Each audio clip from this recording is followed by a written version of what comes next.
Қыздар арасындағы финалдық сайыстың нүктесін қоятын, жекелей сайыстың нүктесін қоятын бұл жерде Анастасия Городко. Күтіп отырмыз, отандасымызды үлкен жолына үмітпен қарап отырған жайымыз бар. Аяулым Әміренова қазірдің өзінде 4-ші орынға түсіп кетті. Демек, Аяулым үшін жарыс осымен аяқталды.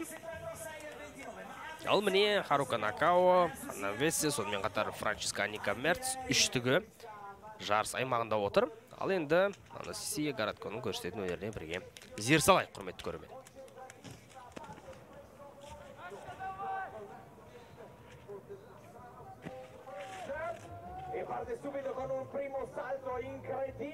Сәл көңілімізге күдігі келатқандай бірінші түрігі.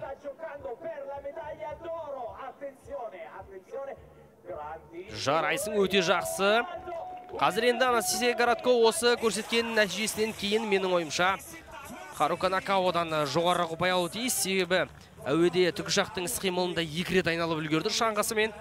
Төрешілерді тәнтете ала ма? Ең бастысы уақыт жағынан барлығы дұрыс.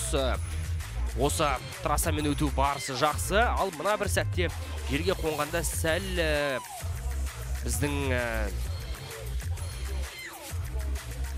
көңілімізде асағатты шыға қойды деп айтуға келмей тұр. Ал енді екінші түректі қараңыздар, өте керемет сәтті орындалған іс-қимыл. Сонымен Анастасия Городконың еншісінде берілер ұпайды күтіп отырмыз, құрметті көрермен.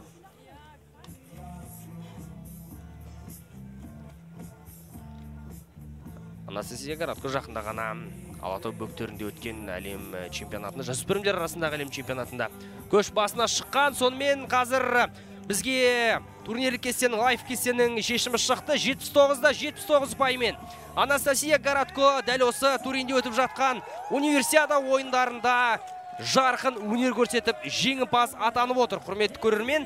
Қазір енді көріп тұрсыздар, біз жаңа ғана сәтте Аяулым Әміренованың көрсеткен өнеріне аз-маз көңіліміз түсіп қалғандай көрінген. Ал енді сол олқылықтың орнын Анастасия Городко толтырып, 79-да 79 ұпайымен бүгінгі жарыстың жеңімпаз атанып отыр. Жалпы бұған дейінгі көрсеткен өнердің барлығында біздің отандасымыз ешкімге дес берген жоқ. Қорытынды нәтижелерді күтіп отырмыз. Анастасия Городко 79-да 79, Харука Накао 76-да 29, ал Ханна Весс үздік үштікті түйіндеген неміс спортшысы 75-те 04 ұпаймен үздік үштікті түйінде отыр. Жарайсың Анастасия, өзінің ең басты қарсыласынан 3 ұпайға жуық алға шығып кетті де, міне осылайша бүгінгі